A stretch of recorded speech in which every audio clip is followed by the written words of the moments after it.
Jean-Michel Bazir qui passe la surmultipliée. Il se détache, il a déjà levé le bras, il a déjà gagné. Il va remporter un 5e prix d'Amérique. Quelle formidable victoire pour Jean-Michel Bazir. Le prix d'Amérique est l'une des 3 plus belles courses de 3 athlètes au monde. Créé en 1920 sur l'hippodrome de Paris-Vincennes, tous les drivers, entraîneurs, propriétaires ou encore éleveurs rêvent un jour de décrocher le Graal et d'inscrire leur nom au palmarès de cette course. Dans cette vidéo, nous allons revivre ensemble quelques-unes des plus belles victoires des années 90 à 2023.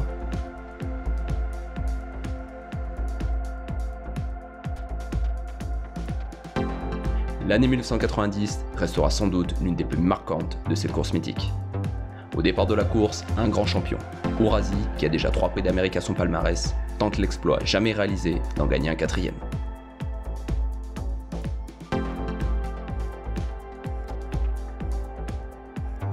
Bien parti, le pensionnaire de Jean-René Goujon se pose à 2 le nez au vent durant toute la course, mais son pilote sait ce qu'il a dans les mains. Le roi fainéant, Ourasi de son surnom, dépose ses adversaires au début de la ligne droite pour les gagner son 4e prix d'Amérique, un exploit qui à ce jour n'a jamais été égalé.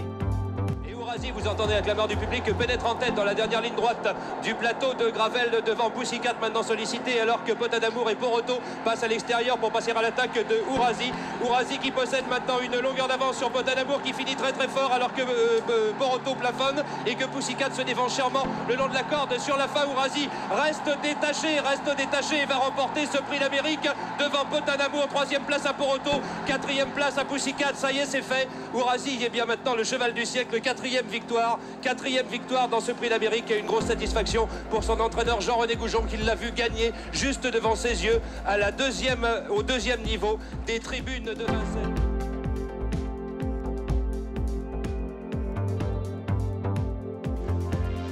L'année suivante, en 1991, un nouveau crack s'aligne au départ de la grande course. Ténor de Beaune, un jeune cheval âgé de 6 ans, se présente au départ en restant invaincu depuis le début de sa carrière, 22 courses courues pour 22 victoires.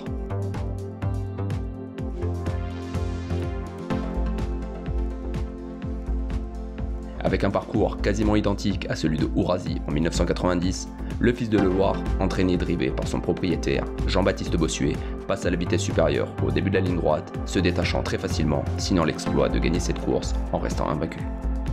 Il commence à lâcher maintenant Rêve du Don, Ultra Ducal qui tente de revenir. Les 2 favoris de ce 67e prix d'Amérique vont déboucher. Ténor s'en va, Olivier Ténor s'en va, qui arrive droit à commencer à commander son cheval, et Jean-Baptiste n'a rien demandé à son favori. Ténor s'en va en effet, vous le voyez, il prend une demi-longueur, une longueur d'avance maintenant. À l'entrée de la ligne droite, Rêve du Don ne peut réagir. Ténor de Beaune pour l'instant magnifique dans ce prix d'Amérique. Il a l'avantage à l'entrée de la ligne droite. Rêve du Don est en seconde position, visiblement sur ses fins. Ténor de Beaune va remporter son 1er prix d'Amérique, cela ne fait aucun doute maintenant. Rêve du Don est en seconde position, attaqué par Ultra Ducal, alors que Kela GD est 4e, attaqué maintenant par Picker Cup. Le numéro 15, Ténor de Beaune, qui l'emporte, magistrale victoire. La seconde place pour le 17, Rêve du Don. 3e semble-t-il, Ultra Ducal.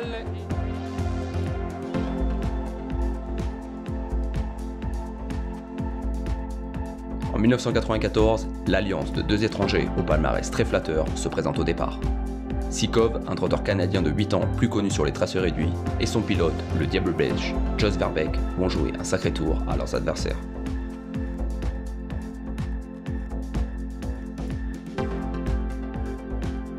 Après avoir pris la tête, son pilote laisse alors dérouler son cheval, prenant plusieurs longueurs d'avance, et malgré une fin de course difficile, cela suffira pour résister au retour de ses adversaires.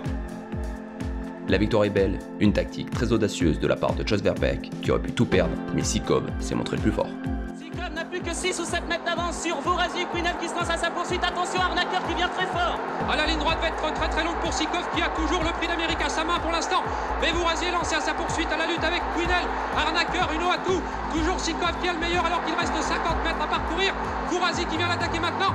Ourasi, Sikov qui remporte ce prix d'Amérique devant Ourasi, Quinel, Uno Atou, Arnaqueur.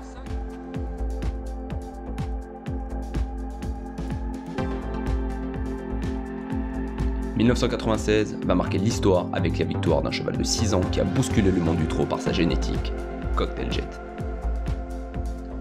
Champion en course, le cheval de Jean-Étienne Dubois va se révéler un chef de race exceptionnel en devenant l'un des plus grands étalons avec à ce jour plus de 90 millions d'euros de gains pris par ce rejeton.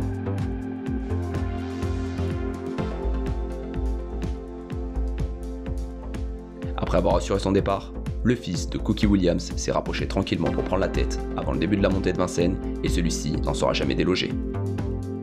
Une victoire de prestige pour son jeune pilote Jean-Étienne Dubois qui, comme son père Jean-Pierre, aligne son nom au palmarès de cette course. Abovolo et Arnaqueur ont beaucoup de ressources, vont-ils pouvoir sortir? Cocktail Jet se présente en tête à l'entrée de la ligne droite devant Cèdre du Vivier. Activity, Abovolo qui n'est pas très loin avec Arnaqueur et Camino. Avec Jean-Étienne Dubois qui ne cesse de se retourner maintenant au sulky du numéro 12, Cocktail Jet. Il relance la mécanique, Cèdre du Vivier est deuxième, Activité est en troisième position devant Arnaqueur. Alors qu'Abovolo cherche désespérément l'ouverture, on vient d'aborder la ligne droite, il reste maintenant 200 mètres à parcourir. Avec Cocktail Jet qui a toujours le meilleur, qui va probablement s'imposer car il est toujours 2 ou 3 longueurs d'avance. Mais attention, Abovolo qui est maintenant lancé. Arnaqueur est en troisième position, prise avec Activity devant Ina Scott. C'est le 12, Cocktail Jet qui va s'imposer. Cocktail Jet remporte le prix d'Amérique devant le 16.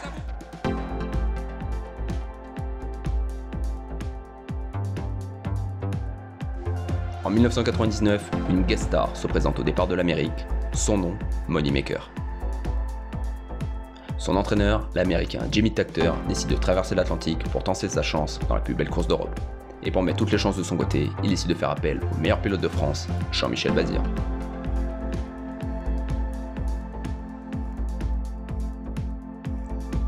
De la même manière que Cocktail Jet en 1996, JMB décide de prendre la tête au début de la montée et de mettre un uppercut à ses adversaires à l'intersection des pistes et celui-ci ne sera jamais rattrapé. Cette victoire signe le premier succès de Jean-Michel Bazir dans un prix d'Amérique au sulky de la jument qui reste à ce jour celle qui a pris le plus d'argent en course avec un compte en banque dépassant les 5,5 millions de dollars. Moneymaker accélère, elle fait le trou avec elle et ses rivaux. Defidonou est deuxième. Lovely Godiva a des ressources un peu plus loin. Rick Online est pris de vitesse. Las Florilège est au galop. Ouais, Jean-Michel Bazir qui a joué son va-tout maintenant en accélérant sèchement et on peut penser qu'il ne sera pas rejoint car la jument américaine possède une bonne quinzaine de mètres sur Defidonou. Lovely Godiva est loin, Florilège est au galop et en quatrième position, bien on tarde à réagir avec Right Online beaucoup plus loin, Mr. Quickstep. Moneymaker sans incident maintenant va remporter ce 78e prix d'Amérique en alliant donc cette victoire avec le panache également puisqu'elle ne sera plus rejointe malgré le bel effort final du 12 Lovely Godiva, victoire du 17 Moneymaker, le 12 Lovely Godiva sera deuxième, le 18 Defidonou troisième.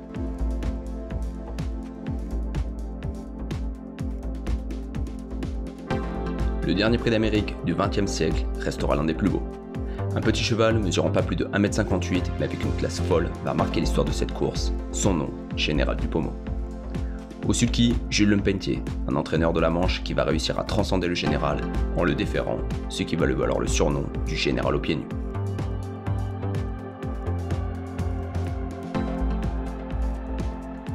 Parfaitement drivé durant cette course, Jules Lepentier fait plier le futur crack Varenne au début de la ligne droite, s'envolant littéralement pour pulvériser le record de l'épreuve à l'époque en une 12-6. Varenne prend le commandement, c'est incroyable ce qu'il fait aujourd'hui. Le général est là, en deuxième position, tout près il y a First de Retz. Un peu plus loin on attend avec le numéro 12, John 4 qui donne des signes de lassitude. Remington 30 qui s'annonce et Galopin du Ravary qui va certainement participer à l'arrivée. Un petit peu plus loin, Freedom Zandra tente de revenir avec le 4 Fénoviron. Général du Pommeau qui maintenant va tenter de prendre l'avantage sur Varenne en troisième position. Galopin du Ravary extraordinaire, vous l'avez dit. Remington Krone quatrième avec First de Retz. Et puis nous avons ensuite Nevelé Cireo. Général du Pommeau est bien parti pour s'imposer car Varenne ne peut réagir pour l'instant à son accélération. Il reste 250 mètres à parcourir avec Général du Pommeau qui sans incident maintenant va remporter ce 79e prix d'Amérique. En deuxième position, Galopin du Ravary qui va tenter de battre Varenne. Remington Krone est assuré de la quatrième place alors que Fénoviron termine fort en cinquième position. Général du Pommeau, on a vu Jules Lepentier se retourner vers l'écran géant. Il va s'imposer deuxième place pour le 3 Galopin du Ravary.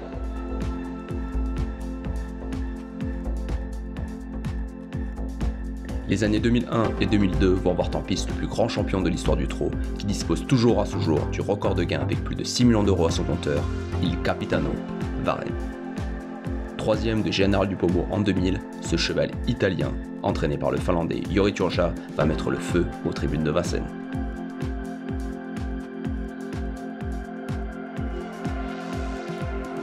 Les drapeaux italiens inondent la piste, les tifosi sont en liasse, Varenne et son pilote Giampaolo Minucci vont marquer l'histoire en remportant 2 prix d'Amérique. Fanidol n'a pas ses aises. 500 mètres à parcourir, l'Italie en tête avec Giampaolo Minucci. Varenne, toujours au commandement. En deuxième position, nous retrouvons Igor Ibson de Normal. Général du Pommeau qui essaye de revenir avec Igor Brink. Calais Londacorn et Ernest de Péricard. Varenne, Fabulissimo. Varenne, Giampaolo Minucci. En tête à l'autre ligne droite, Ibson Normal. Et le petit général du Pommeau. Et Jules Lepentier qui reviennent à l'extérieur. Varenne attaqué par Général du Pommeau. Varenne, Général du Pommeau. nouveau l'Italie contre la France. Gianpaolo, Minucci, Varenne, Jules Lepetier, Général Dupont, Richard, William de Deschères, Fanidol, Varenne, l'emporte, Fanidol prend la deuxième place.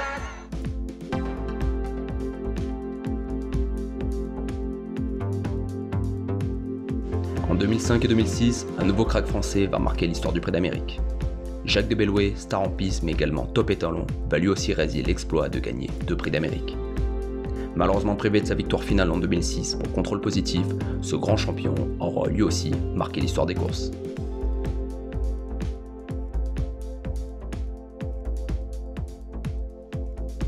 Aussi à les autres remontées qu'au trot attelé, il a réussi en 2005 et 2006 à gagner par 2 reprises le Prix de Cornelier, la plus grande course de trot monté au monde, et le Prix d'Amérique. Gigante, Néo, Quesaco-Fedo toujours 4ème tout près. Sur le pied de 10 dans la montée, sur le pied de 10, il reste encore moins de 500 mètres à parcourir. Jacques de Belloué encourage un maximum par Christophe Gallier. Quesaco-Fedo n'a pas dit son dernier mot, il se terre d'espia. Attention à Gigante Néo. Allez, Quesaco-Fedo, il faut essayer de prendre une place maintenant dans la ligne d'arrivée. Jacques de Belloué, formidable cheval en tête depuis le départ. Quesaco-Fedo essaye d'attaquer à l'extérieur. Jacques de Belloué, Christophe Gallier. Quesaco-Fedo est au galop. Jacques de Belloué, le cheval de ce nouveau siècle. Jacques de Belloué va l'emporter, c'est formidable. Allez Christophe, bravo Michel Gallier. Gigante Néo est deuxième, il sert d'espion. Hilda Zodette pour les places. Aux abords du photo, Jacques de Belloué. C'est formidable, le cheval du siècle. La deuxième...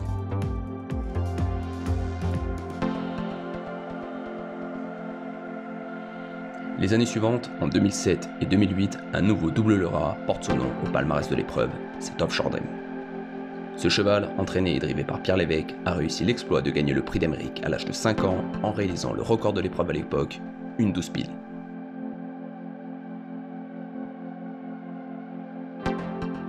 En 2008, après avoir bénéficié d'un très bon parcours, son pilote, Pierre Lévesque, le décale en l'entrée de la ligne droite et fusille alors ses adversaires en signant un magnifique doublé.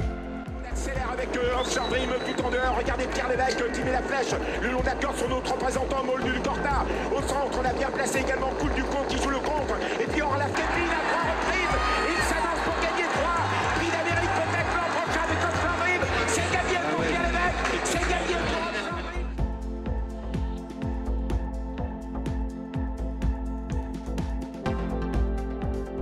2011 et 2012 restent sans doute les années les plus marquantes avec un cheval qui va changer le monde des courses, son nom, Ready Cash. Crack en piste, le cheval de Philippe Allaire qu'il décide de confier à Thierry Duval d'Estaing va marquer de son empreinte le Prix d'Amérique. Sous la main de Franck Nivard qui a su le dompter, le fils de Indy de Vive gagne en 2012 son 2e Prix d'Amérique.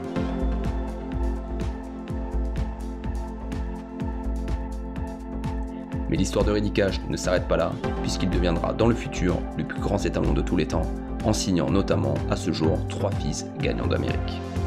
Et on est à 500 mètres de l'arrivée avec Tiboko qui se sauve, Maharaja est deuxième dans son dos, Ready Cash qui est malheureux, Lisa America n'en peut plus, Prevetlov se rapproche, Oyonnax se rapproche tout à l'extérieur, The Best Madrid à l'extérieur lancé par Jean-Étienne Dubois, je peux vous dire qu'il a énormément de gaz. Tiboko, Maharaja, The Best Madrid peut-être comme contingent. Et Ready Cash qui essaye de sortir, Ready Cash qui va sortir, l'envolée de Ready Cash dans quelques instants, il passe à la contre-attaque, Franck Nivard, Ready Cash va survoler vers un 2e Prix d'Amérique, puissance 2, Franck Nivard, en sacrifice deuxième.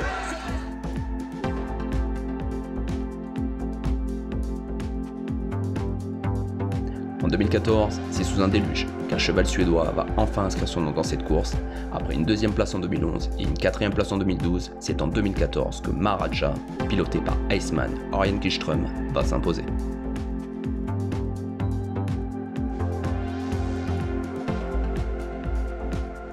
Déféré des 4 pieds pour la première fois sur la piste de Vincennes, le fils de Viking Kronos, après un mano à mano terrible avec Eupenquick, vient à bout de ce dernier pour décrocher une victoire de prestige. Bazir facilement avec le numéro 4 du Quick, Ready Cash passe à l'attaque, le 18 à l'extérieur, 4 et 18, le 17 Maharaja va être là, le 8 Liraboko finit bien, les autres sont loin, faute de Ready Cash, et Quick, Jean-Michel Bazir est en tête à l'entrée droite, Liraboko, Maharaja lutte pour les places, Jean-Michel Bazir avec Quick attaqué par Maharaja retrouvé comme en 2011, Maharaja la Suède, Maharaja s'est retrouvé, le retour, le comeback de Maharaja, le 17 qui qui l'emporte. Une Quick, le 4.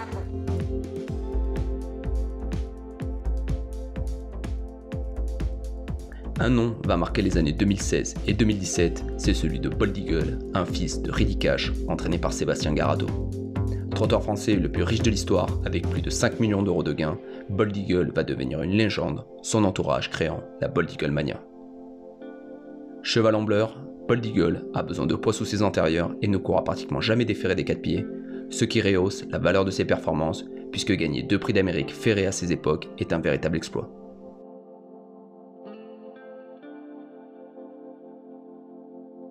Bold Eagle est un monstre, durant sa carrière, il a couru 76 fois pour 47 victoires, dont 20 groupes 1. Sa victoire dans son deuxième prix d'Amérique laisse sans voix sur la classe de ce grand champion. Ivar est plein gaz mais il ne peut pas passer, il est dans le sillage de Bélina Josselin et pendant ce temps à l'intersection des pistes, Timoko qui a l'avantage, Voltigeur de Mire qui s'accroche, voilà Bélina Josselin qui est lancé par Jean-Michel Bazir et Bold Eagle qui vient très fort, Franck Ivar qui n'a fait aucun effort et qui semble avoir énormément de ressources, on est à moins de 500 mètres de l'arrivée, Bélina Josselin, Timoko et Bold Eagle peut-être entre en route vers un deuxième prix d'Amérique. C'est magnifique, Bold Eagle a été ramené sur un plateau par Jean-Michel Bazir et Bélina Josselin et Bold Eagle qui prend le sillage de Bélina Josselin, la bataille de Jean-Michel Bazir contre le super champion à l'entrée de la ligne droite avec toujours Bélina Josselin qui est en tête et voilà Bold Eagle maintenant qui est lancé tel un grand champion, il passe à l'attaque et à ce moment-là on le sait, il est irrésistible, Bold Eagle qui s'envole vers un deuxième prix d'Amérique, quelle victoire, deuxième place pour Bélina Josselin, Lionel termine.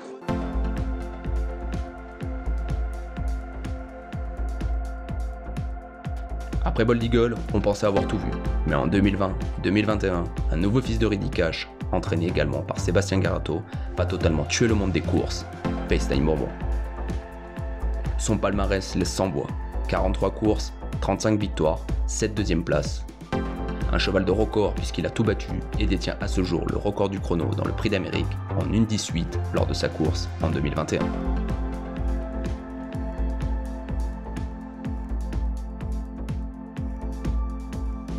Malheureusement, une blessure lui a obligé d'arrêter sa carrière en 2022, quelques jours avant de tenter de décrocher son 3e prix d'Amérique.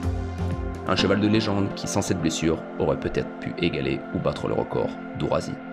Bayakeno qui ramène sur un plateau FaceTime Bourbon et l'autre favori également, Davidson Dupont qui a le sillage de Björn Goop avec en 4e position Daniel Pomereux, tout près également Vivid Waiza qui se rapproche du dire est prêt et bien placé, il est en 6e position direction dernier tournant avec Junior Gelpock qui vient de déboucher les oreilles de sa partenaire. Bayakeno mais attaqué maintenant par FaceTime Bourbon qui vient à sa hauteur facilement, Jean-Michel Bazir est 3e avec Davidson. Avec Björn Goop qui a quitté dans le haut de la montée le sillage de Bayakeno avec FaceTime Bourbon qui attaque maintenant à 500 mètres, on sait qu'il a une capacité d'accélérer très vive dans le tournant final et il essaye de se sauver. Jean-Michel Bazir reste au contact, il essaye en tout cas de rester au contact, il sollicite pour se faire Davidson Dupont, FaceTime Bourbon qui essaye de se sauver au début de la ligne droite. Il est parti, FaceTime Bourbon, il est parti, il a maintenant deux longueurs d'avance avec en 2e position Davidson Dupont, Daniel Dupont essaie de refaire du terrain, le jeune Gudi Pré à l'extérieur finit bien, on est à 200 mètres du poteau avec FaceTime Bourbon qui est en tête, il s'accroche pour le moment à la première place, Davidson tente de revenir, Davidson qui essaie de refaire du terrain, mais Björn Goop conserve le meilleur et Björn va s'imposer avec le phénoménal, le nouveau grand champion de l'histoire FaceTime Bourbon qui s'impose avec à son sulky le driver suédois Björn Goop. 2e place pour Davidson Dupont et 3e. Enfin, en 2023, c'est un autre petit cheval, Hooker Berry, qui va décrocher sa victoire. Au départ de la course, ce n'est pas le favori, mais son pilote incite fortement à la méfiance puisqu'il s'agit rien d'autre que le pape des courses, détenteur de 3 prix d'Amérique, Jean-Michel Bazir.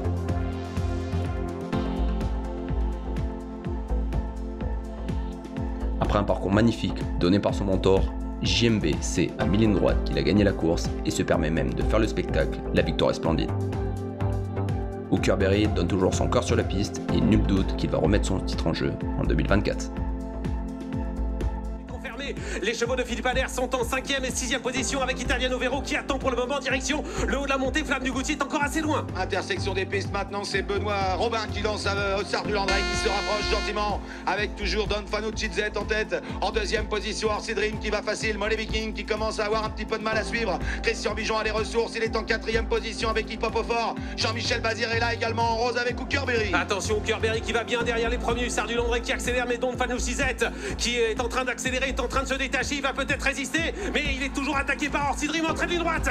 Avec Kucherberry qui est lancé, Don Fanucci Z qui tente de repartir, Hip Hop au fort qui cherche le passage, Orsi Dream qui est là également. Orsi Dream qui est en train de passer l'attaque, mais on a toujours un accord en tête Don Fanucci Z, et voilà Jean-Michel Bazir qui passe la surmultipliée, il se détache, il a déjà le... Voilà pour ce best-of des prix d'Amérique de 1990 à 2023.